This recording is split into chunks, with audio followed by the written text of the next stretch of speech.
The show was recorded pre-coronavirus lockdown, and I have 2 years of interviews that we'll be releasing to help your self-isolation be a little less boring. And this is for real people. People are dying. Stay home. You need to starve the virus of the food that it needs, which is people. So stay home. Tattoo Now has been helping connect tattoo collectors and the curious with world-class talent from all around the globe since the mid-90s. You are invited to join us as we dive into the heart of tattoo now! One of the most beautiful things about the art of tattooing is that it really helps enable people from every nook and cranny around the globe. Tattooing transcends different cultures, different occupations, different political persuasions, genders, tax brackets. Pretty much everybody can engage in quality tattooing and, bring forth, positive qualities that people want to manifest in themselves, or mark time and places to make sure that through the rest of their lives, there's things that they do their best to not forget. And with tattoos, it's hard to forget. Now, this amazing art that is evolving all around the globe, matched with technology, we're able to beam in to catch up with these brilliant artists to hear their thoughts. So thanks to technology, we get to beam into France with Emy Blacksheep, who is a very awesome, distinct tattooer, who also has brought in apprentices, owns a tattoo shop, travels to conventions. We get to dig into some politics a bit and talk about anarchy in France, and it's one of the beautiful things, again, about being able to engage with different brains, different creative brains from all around the globe. Then we get to Skype in the other direction to Los Angeles, California. 2 painters, original artists who have crafted their own way inside of the original art world, basically selling their unique original art to clients. These 2 artists will talk about how they carve their way. Chet Zar is known, again, for his original creatures and his dark art, who is also commissioned by some heavies to create art, for Tool and other names that we don't even need to drop. Again, Chet is a force in and of himself. And Gabe Leonard, holy Moses, again, his client list, again, you can name drop some of the best in Hollywood, or some of the craziest in Hollywood. Point being, his unique visions of characters from the Wild West and different, some of those different eras. The slideshow that we run with these fellas is just unbelievable. We do a dual interview. And then I did get to pack up all our gear and head over to the 10th anniversary Bucharest convention. Thank you, Kosti, Next Level Tattoos, Maria, that whole crew. And this interview is with Joanna Faferko from Poland, who talks about carving her own way despite all of the noises and voices that are out there. And AD Pancho, his work, man, unbelievable. And he talks about how tattooing really helps him feel fulfilled through the journey of the clients. For now, I'm your host, Gabe Ripley. You can find out more about me at GabeRipley.com. If you see me at a tattoo convention, definitely say hi. It's one of the things that makes getting in front of the camera worth it. The next convention I'll be setting up at with all the cameras and doing seminars will be July 31st to August 2nd in Akron, Ohio, the Rubber City Tattoo Invitational. Tony Urbanek, man, he's been building tattoo machines for 2 decades now. He's been tattooing and making friends for even longer. The lineup is looking awesome, a great mix of traditional, neo-traditional, some realism in there. People are coming from all over, a strong regional representation. Damon Conklin will be teaching his Procreate for tattooers. I will be teaching a free one on Saturday, or maybe 2, and then a full workshop on Sunday. I don't know. Point being, go to their schedule, Rubber City Tattoo Invitational. They're on Instagram. Their website is being launched as we speak. And yeah, we'll also be doing interviews and such. Be on the lookout for more information. Truly love heading out to conventions. Actually, speaking of Chet, I did recently catch up with him out in Los Angeles at the Golden State Tattoo Expo, where we got some interviews for future shows. The legendary Carrie Barba, unbelievable. We also toured her tattoo museum with Jen, her apprentice. It was a truly special, unbelievable thing to record, and very excited to be editing it. Also got a couple of maybe a little more psychedelic interviews with Thanks Anderton, who came over from the UK, and Mike Cole, and been amazing artists. So again, stay tuned for future interviews, and if you have a tattoo convention that you'd like to see Tattoo Now come and film at, then you can get in touch. 413-585-9134 or management at tattoonow.com. This show is brought to you by the Rock River Tattoo Art Expo.com. Guy Aitchison is the vision behind his first show, and he's partnering with Robert Schall of Euro Tattoo, who found an amazing venue on a river, and he's bringing in Tattoo Now to bring some of the Paradise Art Retreat conference feel. So the educational component is going to be in full swing. There are 80 Artist Weekend passes that are on early bird special right now. www.tattooartexpo.com and on Instagram, Rock River Tattoo Art Expo. Needle Jig Tattoo Supply is a tattooer-owned tattoo supply company who vets every order still. Mark is a great force behind tattooing, and you can hear what he has to say on his YouTube channel. tattoonow.com/needlejig for a coupon for 10% off your first order, and you can beam over to their website. Check them out. Tattoo studios, who you should get tattooed at, whether you are looking to just walk in or set appointments for amazing custom tattoos. Super Genius Tattoo in Seattle, Washington, led by the legendary Damon Conklin. No Idols Tattoo in Manhattan. John Mesa owns that tattoo shop, and he's in smack dab in the middle of Manhattan. And Loose Screw Tattoo in Richmond, Virginia, owned by Jesse Smith, who's been on TV, but he is not a one-trick pony. He's awesome. If you are looking to do a guest spot or a residency at either of these studios, then let them know you found out about them on these videos. And again, amazing shops owned by artists who are looking out for tattooing and helping it grow in a positive way. ReinventingTheTattoo.com is Guy Aitchison's basically college textbook on tattooing. So you can't learn how to tattoo via this book, but you can learn how to tattoo better. And D-Lies Pro, designed specifically to heal wounds like tattoos. Protect your art. This is a system trusted by none other than Gogwe, Alex DePasse, countless other quality tattooers. D-Lies Pro in the United States and Dermalize in the rest of the world. And Tattoo Now. For over 20 years, we've been helping tattooers and tattoo studios solidify their businesses, and now we have extra lessons on how to protect them. If you are interested in consulting, currently the prime gigs are all taken up, but we do have 1 and 2 day site visits or consulting stress tests that we can help with your shop to make sure that you're clear about your mission, know how to go about it, and then again have the appropriate protections in place. We also develop websites. We have a catalog of online webinars and help with recruiting and placement. So if you are an amazing tattooer who's honest and shows up to work on time and is positive, or a tattoo studio who is hell-bent on being best in class and attracting great tattooers who actually care, then get in touch and we could help connect everybody. One of the themes you'll notice in these videos is tattooers talking about giving back to the communities that support them. So we always want to make sure we're plugging the appropriate benefits. The Earth Day benefit event led by Loose Screw Tattoo and Giving Arts Foundation. It will be happening April 19th, 2019 from 10 to 6. If you are a tattoo shop or artist who is interested in joining the Earth Day benefit, then give us a call, 413-585-9134, and you can join Loose Screw Tattoo and hopefully dozens of other tattoo studios for an Earth Day benefit. We are beaming in live from P.O. Box 1053, East Hampton, Massachusetts 01027. Feel free to send your samples. I won't be tattooing with them, but they're great Tattoo Now artists who might just do a little review video. Definitely check out our podcasts, the Tattoo Now podcast, and our YouTube channel, tattoonow.com/YouTube, and keep up on the latest episodes. The last episode, we had Pepper, we had Steph Bastian doing his benefit at the London Tattoo Convention, we had an overview of the 10th anniversary Bucharest Tattoo Convention, and Travis Greeno from Canada. It's a great show, check it out. And now we can get on with today's show. Hey, my name is Matt Triano. I work here at No Idols Tattoo in New York City. I've been tattooing since 2006.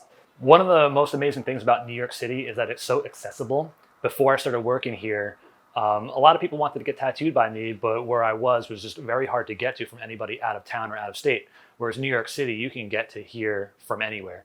And ever since I started working in New York City, my clientele grew and expanded pretty much nationwide, and I'm getting clients from all over the place. So New York City is probably, the greatest place just for that. No Idols is one of the most fun places to work. So I love just being here and goofing off. Everybody is just really down to earth. We just have a lot of fun. Everybody's joking and picking on each other, but it's all lighthearted.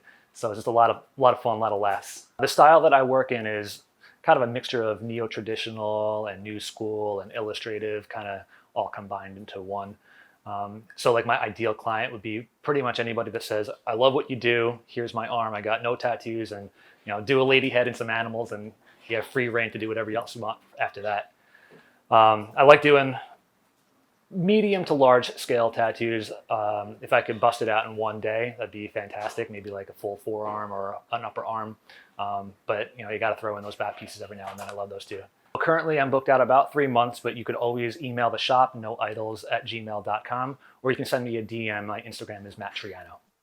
As always, thanks for tuning in. I'm very excited to talk to our next guest. I met her years and years and years ago, online and both in person at shops and conventions around the world. You could check out her amazing studio that's in France. It is blacksheep-tattoo.com. Her Instagram is Emy_Blacksheep. So check out her work while we're doing this interview if you want. And I'm very excited. Emy, thanks for taking the time to talk with everybody today.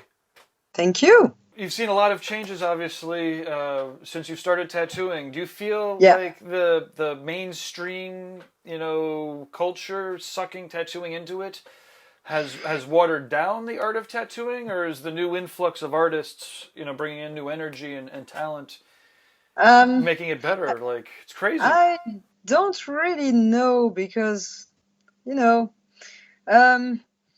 like when I started, it was really like a job, a commercial job. We used to do some tattoo flash every day. It was not really creative. So I think it's better now just because we have, more art in the tattoo.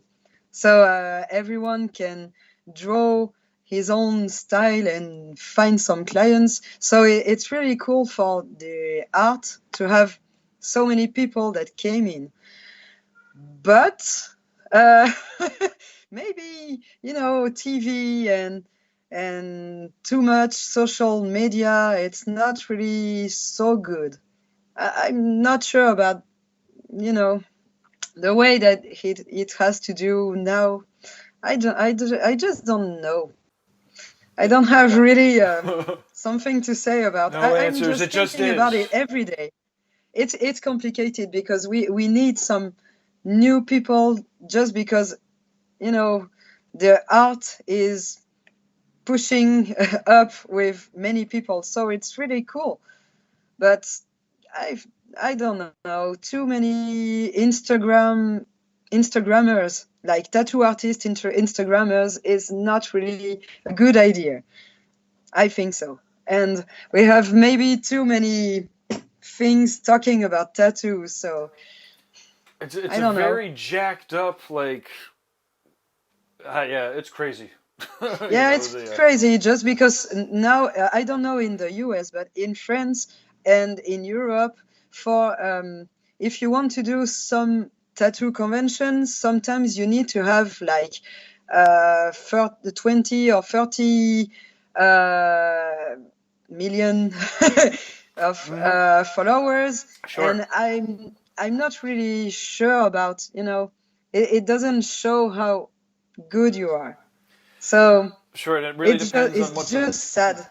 Yeah, it's what the convention's looking for, right? If they're looking for eyeballs, they're not necessarily looking for a diverse or a breadth of a career. And, That's why I'm not really okay with, because I don't get it. Like you don't have to have that much follower to do great job. And sometimes you have a lot of followers and your work just sucks. So I don't Yeah. Often, people will be able to, get a lot of followers without necessarily having the maturity to understand the responsibility of Yeah. their actions or their words. So all of a sudden they're spouting off this shit, and you're like, man, you just said that to 400,000 people. Well, Yeah. 10% of 400,000 or whatever the algorithms put you, but still, like, and it's just sometimes the how fast all of this stuff is working can Yeah. and it's happened to me too, where all of a sudden, Yes. the responsibility outweighs how skilled you might be at dealing with that much attention. Yeah. I'm not sure about, the good stuff about social media. I like Instagram just because I can discover every day some amazing tattoo artists. So it's really cool for people like me. But I don't want to know if they have a million followers or anything. If they are good, they're just good. So yeah, it's complicated. In some ways, it's like finding people before they have a million followers. That's really Yeah. special, and that's where those conventions that you talked about are missing out. Yeah. If they're just like, you need to have 20,000 or 50,000 or more followers for us to look at you, it's like, well, wait a minute. It's like those people that are just stepping in or who have been in it for a while and then just not on the internet or on Yeah. that particular platform. That's real Yes. special. But it's hard because you have to be on social media even if you don't like it. Like, I don't like it. I don't want really to be on it. I don't really understand how it works, like hashtags and stuff. I try to, but I think I have to work like really on my drawings and on my tattoos, and I don't have enough time to really, try to understand how social media are, and I don't really give any attention to it. I'd rather have my clients satisfied, Sure. like first. It's very healthy, and, Yeah. and certainly like just doing it in the real world on people for Yeah. them to talk about it with their friends, and it's real. It's tattooing obviously is very tactile. Obviously I got the shit beat out of me on the internet. I stayed off it for like 6 or 7 months, and then Yeah. but damned if I don't hop on there and I'm looking at stuff, and then there's an opportunity. Yeah. Somebody posts something, or somebody says something, or somebody contacts me or something. I'm like, ah. Like, it just, now all of a sudden I'm doing a trip to Europe or to China, or something crazy's happening Yeah. because I was on that fucking stupid Instagram. And Yes. so I go through these, it's that push and pull, and, and of course it wants you to, you're addicted to it. It's like the, Yeah. insanity. That's what I didn't want to be addicted, because I think it's unhealthy and dangerous for me, like really my peace of mind. And I see it just because sometimes I put some pictures on Instagram, and you cannot do, like, you have to know how much people like the tattoo, and sometimes you're like, why? Like, why just 100 or something, like some other tattoos that are not really, well done or anything. Sometimes I have like 10,000 likes, and it's not fair, but it's not really good for us. So I just put some pictures, and then after I just stop. I don't want to know how many people like my pictures, because it's not good. That's the healthiest. There's two reasons, right? Yeah. One is Yeah. that most people don't give a shit about quality and only react Yeah. to weird crazy. And the other is the algorithms know what you're reacting to. So sometimes they might just starve you so that you keep going back. Yes.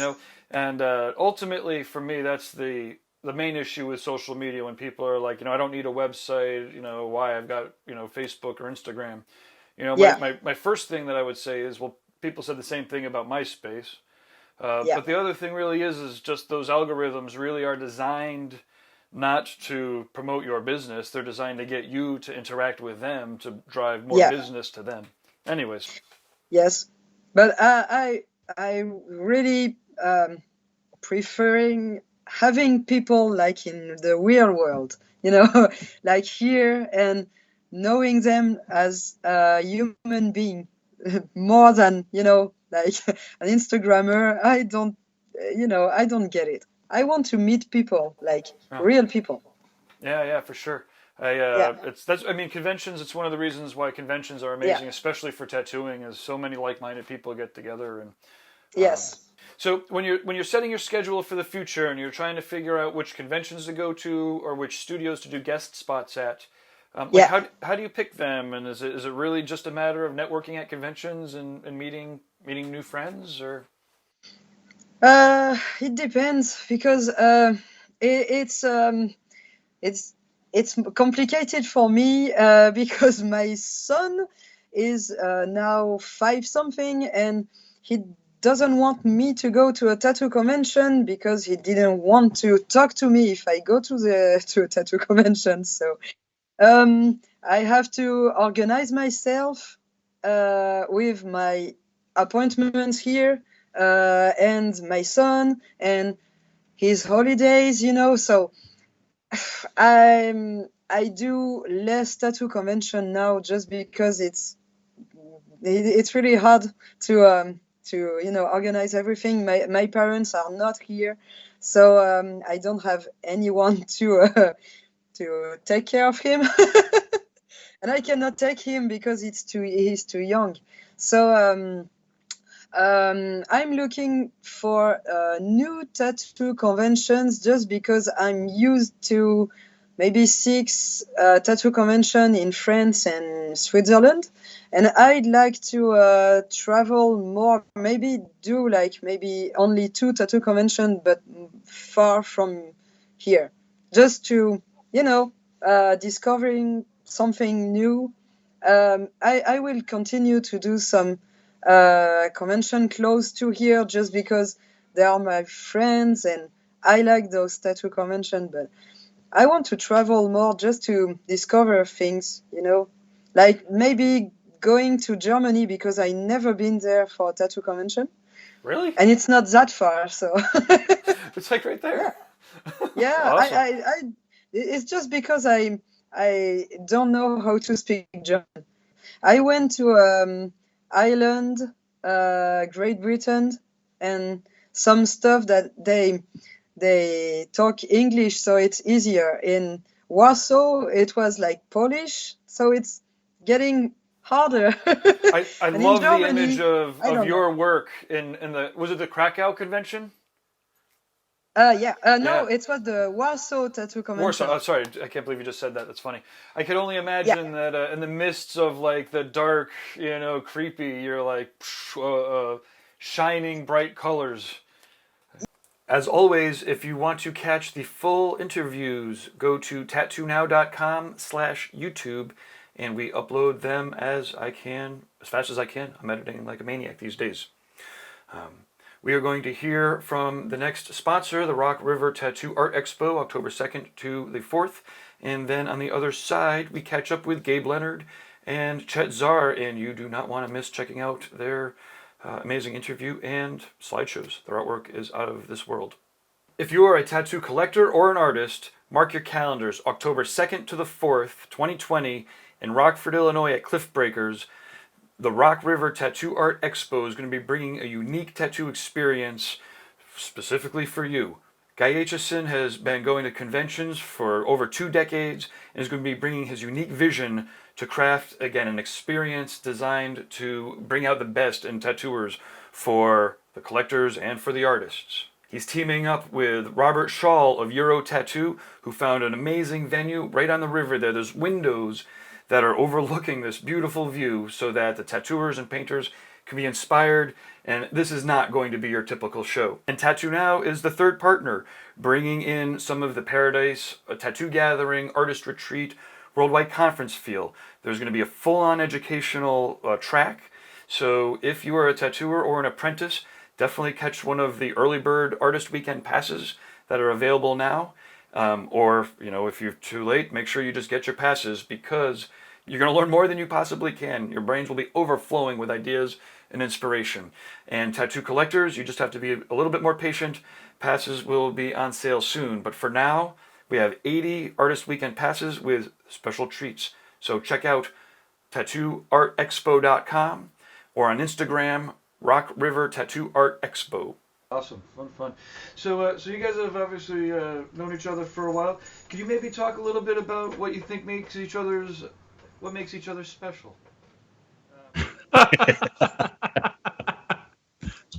It's the long hair and beard. I used to have long hair too. Like I used to look like Chet and I used to look like stunt doubles of each other. Yeah, right. Yeah, he used to have long hair and he used to be fat, and so he was my stunt double, and then he got all in shape and cut his hair, and I got fatter, so that kind of ended that. It was good while it lasted. Nice. Now I'm a stunt man. Are you doing the jiu-jitsu? Is that what I saw online? Yeah. I started doing Brazilian jiu-jitsu back in 2013. So that was the same year that we did the tattoo convention, actually. Uh-huh. Oh, cool. Yeah, so I've been training. That's right. That was your big change. That was your So from that point on, everything changed. I started getting my shit together. Nice. Mushroom shit. It was the mushrooms. Mushrooms. I remember the fireplace that night. It was very Gabe Leonard comedy routine. It wouldn't end. My stand-up comedy routines at the fire pit. Yeah. I'll say what's special about Gabe is he just knows how to paint really well, and a lot of people, myself included, really, I think, are kind of specialize in a certain look or a certain kind of thing, and Gabe just has really he paints stuff I don't think I could paint. Like he painted this coal dump truck the other day, and he paints cars, and he paints people doing all this stuff and street scenes, and it's like, he really just is very well rounded, and he knows what he's doing. It's not like, he's very educated. He can kind of paint anything, I think. And he's got his own recognizable style, and he's able to paint really loose, which I love as well. And I envy he's able to just make it look right and not so overworked. Like a lot of my stuff is, a little more detailed than I might like. But he's great. He's amazing. Well, I would say that the things that you're dogging about your work is the things I think that are really special about what you do. Like, because I'm not really good at getting into details and things. So, like, what I like about Chet's work, especially, is, well, first, it's very inventive. Like, so I to paint coal dump trucks and all these other things, I do a lot of background research and get a lot of photographic references that I take and do all these other things. So I know what they look like. And Chet just kind of like, it pops out of nothingness into something cool, and there's a lot of really cool, clever, inventive things that he does with his characters. It's really strange because when I look at his work, first of all, it's humorous to me, so I see the humor in his work, and he's a very good painter, and as far as his sensibilities with colors and his ability to create form and structure, like his paintings look, I think because of his background in sculpture, he has an innate understanding of structure and form, especially in like human heads and faces and things like that. So he makes things look like they're real without having seen the thing that he's painted. So that's a big difference between what we're doing. But I think it's what makes his work really unique is it's really hard to make something look that natural and that alive without having reference of anything outside of your own imagination. So Chet's really good at that sort of thing. That's nice of you to say. Thank you, Gabe. Awesome, man. I appreciate it. Gabe and I are like, it's a mutual admiration society. We're always admiring each other's work, It's great work. Every time I see it online, it's like, oh shit, I can't believe it keeps getting better. It's like the world's just kind of, keep expanding and getting a little richer. Yeah. So you guys obviously must know a whole cast of characters of artists out there in LA and in the broader art world.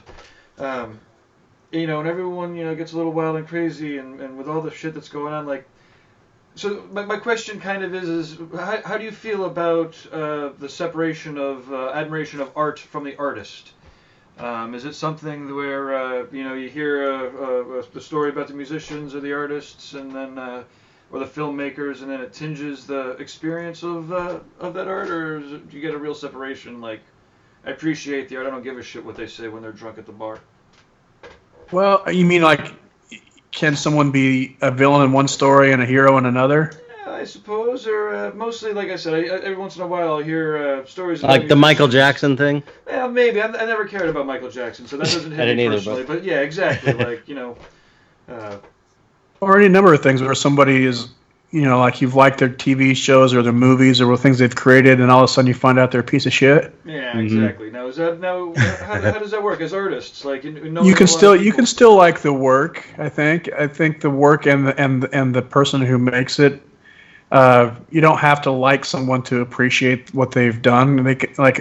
So someone can be a hero in one version of themselves and a monster in another. Mm-hmm. I think that's possible. Like even in my paintings, and I don't know, maybe Chet agrees with this too. Is like I don't really make someone out to be a hero or a villain. They might look like one or the other, but it's always up for the person to decide. Like, is this person bad or good? I can't tell, and I think that we all have that monster inside of us somewhere, and if we don't, we're just lying to ourselves. If we think that we're not a monster somewhere, if we couldn't be the Hitler, every one of us has that capacity within us.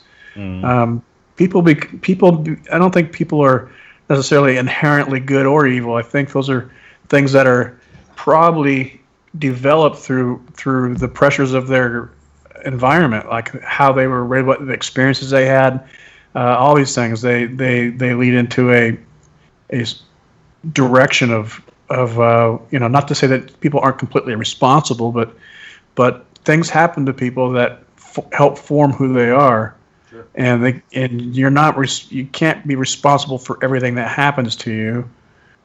The question is, are we responsible for everything that we do? And then you can get into the questions of, do we have free will and all those sort of things. And here we go. I lean on the side of that. I don't think we do have free will, but to have that, you have to kind of accept that the terming things in the sense of good and evil is just a way of thinking about things, that maybe good and evil don't exist. I mean, we obviously have an experience and we know what we mean when we say evil, but when you try to pin anything like that down, it gets ambiguous and confusing, down to the point where, is Michael Jackson evil? Well, maybe to some people, and maybe for some parts of his life he was, but that doesn't mean that his music isn't good or isn't influential or didn't have an impact on our culture. So it's weird though, because that, it's kind of a conundrum in a way, because to say that a child molester did all these horrible things to kids isn't bad or evil is, I don't think there's a clear-cut answer, like sympathizing with Hitler or a serial or a rapist or a child molester. It's like, on one hand, because I agree with you kind of. It's like evil, good and evil are man-made concepts ultimately, and but at the same time, we are human beings, so there is some kind of moral baseline that most people kind of believe, and it's just like it's not an easy cut and dried answer. I don't think, you know what I mean. Like, because to say, okay, Michael Jackson, he was just product of his environment and blah blah. He's not evil. He's evil's a man-made thing, but he raped kids raped children, fucked their whole lives up. All kinds of kids, ruined their lives pretty much. People are like suffering now because of it. So it's almost like disregarding the suffering of the kids to go, oh, he was just a product of this and he didn't you can't really judge. I'm just saying there's no clear cut answer is all. It's like wiggly. Well, we're trying to balance that scale between is the art that was produced more significant than the harm that was created. Right. Yeah. Well, it's like that with Woody Allen too. It's like I love Woody Allen movies and I love Roman Polanski movies, and I'm able to make the separation. I think it's like a personal thing, really. I think it's a personal thing. Everybody kind of has to make that separation. On the other hand, there's a painter that I knew that turned out to be a total scumbag, asshole guy in this scene, and I can't really get into his work anymore because of it. So I think it kind of, but it was like I was more personally involved. So that's like, do you help the starving child who's begging on the street and not help the person who's in Ethiopia on a TV commercial? It's like it's proximity to your experience really depends on what you're going to do to help someone. So it brings me back to the point I always say: there's no answer. There's no answer for any of it. that's just an easy out. Oh, it's just like there's no, the sooner I think we admit that there's no clear-cut answer for anything, the easier it will be to actually come up with solutions for some of the problems. We're always trying to define what our morality as an individual or culture is, and you might think of our morality as a way of thinking that allows us to go away from suffering and go towards something better. So it may not be some sort of absolute truth, but it might be something that's there's a lot of intellectual philosophers that talk about this lately, like if you guys are familiar with Sam Harris and Jordan Peterson and those guys, and so they have some interesting insights. Yeah, that means that YouTube's going to tag this, and all of a sudden we're just going to get Jordan Peterson for like the next 6 months on YouTube. We're not going to go into all the things he says, but what they seem to argue is that they argue around the ideas of what morality is and where it comes from and why we have it, and some people like to argue on the side that it must come from some sort of divinity. That leads us towards something good, and others might argue that it's a product of evolution in our experience because it was selected for. And that's why it's still here. And so the ideas that allowed people to survive longer, at least to reproduction age, tend to survive longer. And so, so some of the ideas around morality based on a ideology. An ideology that is too old and unadaptable, like in some Western religions, have a harder time. We have a harder time rounding off and making those fit our current situations.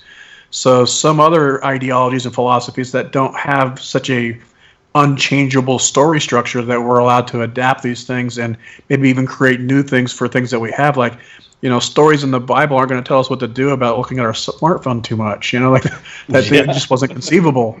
But there, if you want to think about like a simple version of morality, it's like it used to be, impolite to have your hat on inside or in a theater, and now everybody's got a bright screen to turn on to checking their text messages, and they do, and it just happens so fast that the rules that we form around these things haven't caught up with it. And so what we're looking at now is like we didn't used to see it as either you were a hero or either you were like a really important creator, like a musician or an actor or a movie maker, and your sins were brushed under because your credit was so good. Well, now because of our ability to pay attention so closely, we can see the monster in everybody. And so now we have to figure out, well, do we lump them all in one category? Do we give them all the credit, or do we give them all the blame? And maybe we have to figure out how to compartmentalize those things so that we're not, like with Michael Jackson or those guys, they didn't do this on the good things. They didn't do on their own either. They had people they worked with. They had producers. Right. They had friends and family and people that they rose up to great achievements with the help of everyone around them. And they destroyed people in exactly the same way. Yeah, with the help of everybody around them. Yeah. So they did both of those things, and so should you throw out one or the other or both? That's I think where we're at in our society, trying to figure that out. Yeah, it's weird. It's a weird time because everything's changing so fast. Everything is approaching singularity to where exponentially everything's going just faster and faster, and there's no time to even establish rules anymore until the thing is changed again. By the time people like kind of agree on something, it's changed again, and it's like that's why I think a lot of people are freaking out. I think that's why kind of the whole extremism thing is happening now, because it's something to hold on to during times where there's nothing to hold on to. There's chaos. It's like I think the only way to deal with that situation is to let go. Is just to completely let go and trust. That's the only thing. It's that, or it's hold on to some rigid belief structure that makes you feel better. And you can see that the extremists are dangerous and not doing positive things for humanity. I think it's a weird time. It's kind of cool in a way. I think we're not living in our own reality too much too. I think we're so caught up with what's going on digitally on our phone. We get so caught up in what's going externally that we have all these stories going on we think we have to make decisions about. Right. But when it comes down to these kind of things, like the actors and musicians, I don't listen to any of their music anyways, and I don't know anything about them, and so it has no real impact on me. And whoever it does, we've organized our culture and society in such a way that we've delegated responsibility to those so however it's going to be taken care of in a legal system, there is a system in place to take care of those things that we don't have to individually get involved with every fucking day and make a decision about it. And I think it causes anxiety. It causes you got all those things you're thinking about all the time, and if you just turn off your phone, turn off your TV, and sit around with your people in front of you or work on a painting, and that's what's right there. That's the only thing you have to really think about is what am I going to do right now? You don't have to think about all those other things all the time. It's just going to drive you nuts. Yep, I agree. The thou shalt not use your digital equipment on Sunday. Except to watch this podcast. Watch the podcast or YouTube video if necessary. Got to do that. So speaking to the effect of shit just is moving like fast, and obviously none of us are geezers yet, although we are headed straight towards that territory. I'm pretty much. Are there lessons that you've learned getting stage. old in the art world that you might be able to share to some younger people? Maybe either simple ergonomic tips, or maybe some mental shifts that you might be able to prepare people for? You don't want to ask me about ergonomic tips because my back is so fucked. I'm on like 3 weeks of a pinched nerve, probably from sitting wrong. So for ergonomics, I suggest paint while you're standing up. I like to paint and work standing as much as possible. I'm going to start as soon as this pinched nerve is done. I'm going to start yoga. I'm going to start walking again, and I'm going to start painting standing up. Because I echo that. Take care of your health, because that's the thing that's coming back to bite me the most. Is like my 20s, after my late 20s through almost all my 30s, I just fuck it. I just let myself go. I didn't give a shit, and I got fat, ate whatever I wanted, didn't exercise, and then I found out I had diabetes and high blood pressure, high cholesterol, and I had to take care of it. And although I'm in a lot better shape now, my body is paying the damage. It's a lot harder for me to recover than it would have been if I had stayed healthy. You're borrowing from your future self when you don't give a shit. Yep. And when you get to be your future self, you get mad at your past self for that. And you'll get there. You will be your future self one day if you're lucky. Donuts and pizza are not worth it. Not to the extent that I was doing it. It was somebody I was talking to as an artist, and he was like, "Man, it was fucked up. Like I did drugs, I did fucking drinking, it was potatoes that almost fucking killed me." And he was just eating, 10 years of all the fucking potatoes, and all of a sudden the doctor's like, "You got to cut that shit out." And, I would say on an artistic level, what I would say to young people, and I think the thing I run into the most is that young artists, they see someone that's successful and they want to be successful themselves, and so they start marketing themselves right away. They start putting their stuff out there before they're ready. And I think, I think it's important to really learn the fundamentals of artwork, of creating artwork, because a lot of people just kind of jump in and I'm all about jumping in. I mean, I kind of jumped in myself, but I had a lot of background in art from my job and everything, so I could draw and paint and stuff to a degree.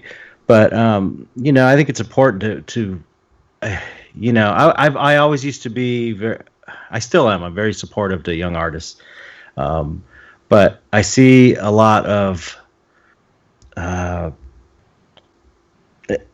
not enough self-criticism, not enough developing your eye to know what even looks good, because that's a lot of problems a lot of younger people have, is they don't even know what looks good. That conversation was amazing, and it kept going. So if you go to tattoonow.com/YouTube, it'll bring you to our YouTube channel, and as I finish editing, you get to check out the full videos. Thanks again, Chet and Gabe Leonard, amazing visionaries. It's awesome to have their influence in the tattoo world, and if you might be interested in painting with these fellas, let us know, because we are trying to organize the next Paradise Artist Retreat for 2021. And the next interview is the dual interview with Joanna Faferko and AD Pancho, so please enjoy after this quick message from our sponsor.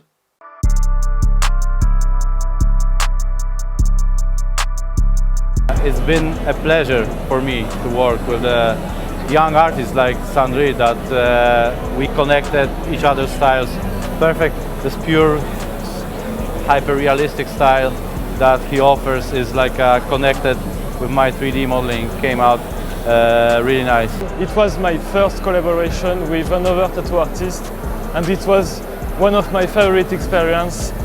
And we hope we can do more collaboration together. What we have the most important is health, so we have to worry about each one of the customer that we work with, and we are trying to protect them as good as possible. That we use Dermalize for each work, especially on the convention. Protect your art! Protect your art, motherfuckers! Hello, I'm here with Alex and Joanna at the 10th Annual Bucharest Tattoo Convention. I'm ecstatic to be able to talking to two really inspirational tattooers. And there's only space here for two of us, so what I'll do is I'll get behind the camera and then ask them questions, and we'll do this a little bit kind of discussion panel style. So you can both answer and discuss amongst yourselves. For sure. Thank you very much. Thank you. Okay, I'm Joanna Faferko, I'm from Poland. For now I'm working in my own studio, Black Pearl Tattoo.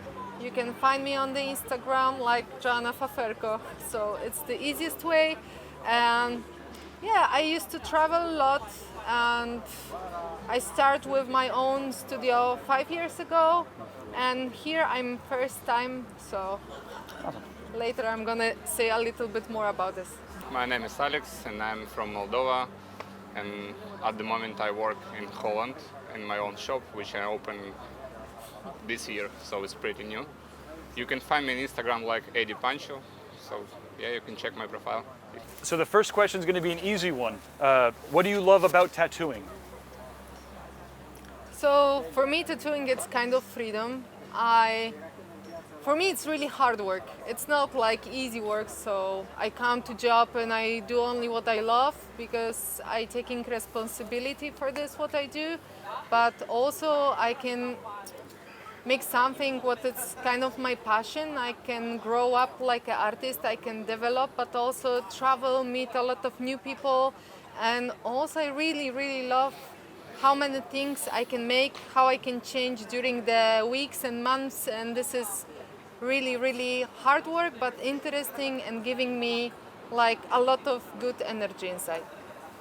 Yeah, for me tattooing also is like a passion, so you always learn something new. You never can be sure what's gonna happen tomorrow, so that's what I like. These emotions make us feel like complete, in harmony with ourselves. Awesome. What were your very first memories of seeing tattoos?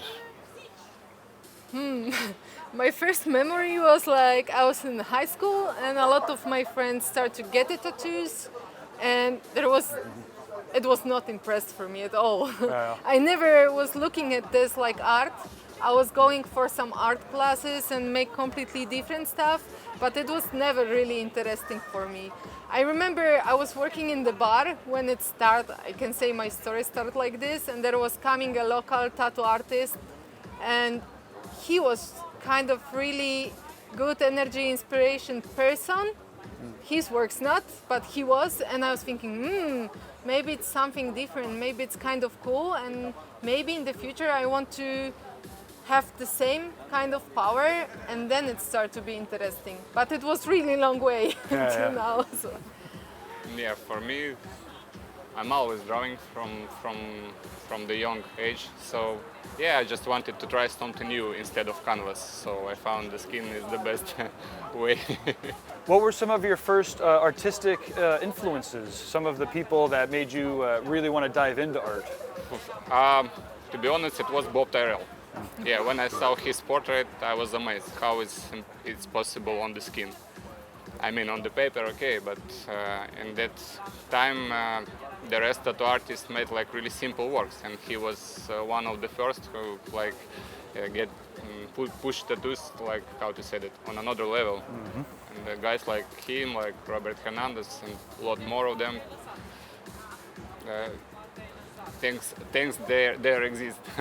Yeah. So for me, when I started tattooing, it was nobody like really interesting. It was more about this, what I want to do. And I remember when I moved to Denmark, there was a lot of high quality tattoo artists, but all of them do the same.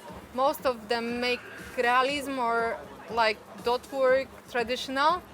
And then maybe it's gonna sound funny because of the situation, but when I was in Denmark, I seen first time works of Pancho, and really I was like, no fucking way. It was not possible for me. And then I messaged the boss of the shop where Alex was working that I can come like an apprentice, maybe make some small letters just to check how you're working. And he wrote me, no way. And after 2 weeks, he messaged me, okay, Joanna, come to work with us. And then I come first time and I seen it looks real. And for me, Pancho was the first person who changed all my tattoo work, like did completely other stuff, and we never talk about this. So It's not true. I don't want to be just nice, but that was the truth. Sorry, but really. You have particular styles, both of you. How do you attract clients to get tattooed by you? It depends what you offer to them, I think, because they need to see how it's gonna look. So the visualization is the best way to push them on what you want to do. So, and more you offer, more they give you freedom, I think. So it's all about how you prepare it. If they come and you can show like a couple of custom designs, usually they take one of them. It's normal. But of course, if you just explain it to them like, oh, I want to make like this and gonna be looking cool, nobody believe you. You need to show. Yeah. And what kind of tools do you use to show them? All kind of tablets today is good for this. So you need just a usual tablet which one you can draw. So it's really easy today. Yeah. I think it comes with experience because it's really good to hear. With me, it's really different because I don't work only realism. I like to play with the style. I try to find my own way. And because I do a lot of kind of things, sometimes I'm getting lost. I like to work with customer idea by my way, and really often I work with the people on place. So they send me all of the details, they send me the idea, and then they come and face to face I have just some materials ready, and then we make design together on the day session. Awesome. So when people come to you to get tattooed, what kind of experience do you try to deliver for them? In my studio, we always try to give them this feeling that we respect them, and even if we need to work a little bit on the character or on the design, we give respect and we expect respect. The atmosphere, I think it's really nice. We have pretty cozy studio and a lot of people like really friendly atmosphere, but we also have those borders what they can't cross. So I think for me it's the best way to don't make only friends relations, but to keep this distance between the customer and the artist. And with the time, of course, when they come back, it's changed for better always. Yeah, like Joanna said, respect is most important, but also not every time they are right. So you must show that you are professional, because if you're doing everything what they want, in the end your work's not gonna look like they look. So because people they from other industry, let's say like that, they have other kind of professions and style of living. Not everybody big expert how to make tattoos. So you should show them and explain them why it's not gonna work sometimes.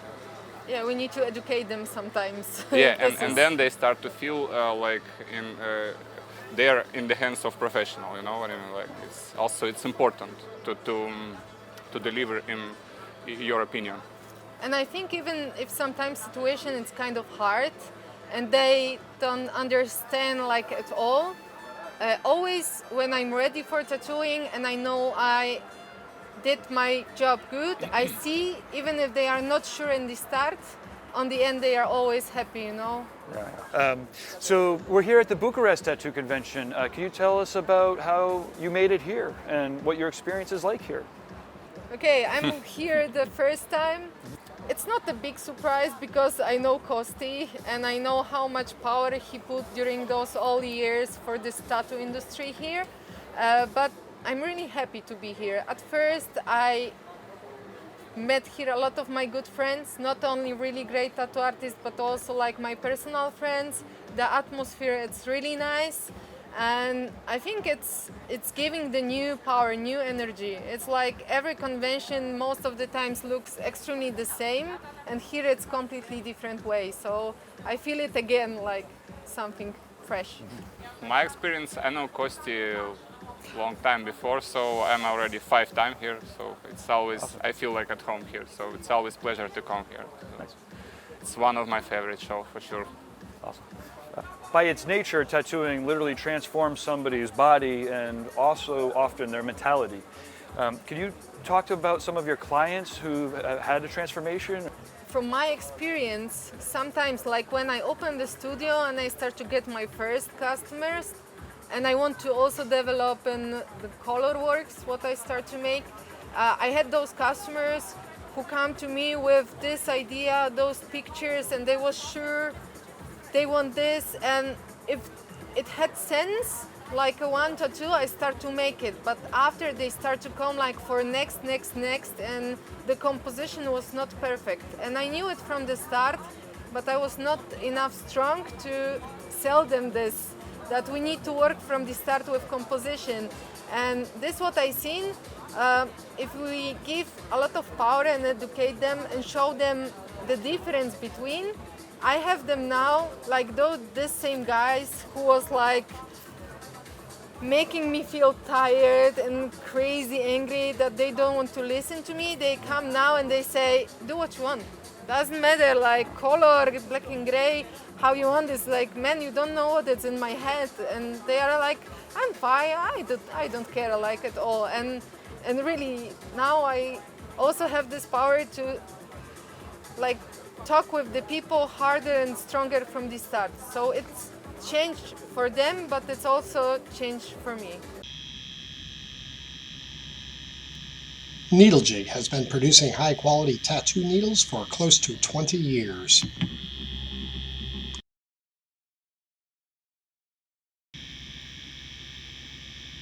Dynasty are our latest membrane cartridges. Same great needles with the added benefit of protection against backflow.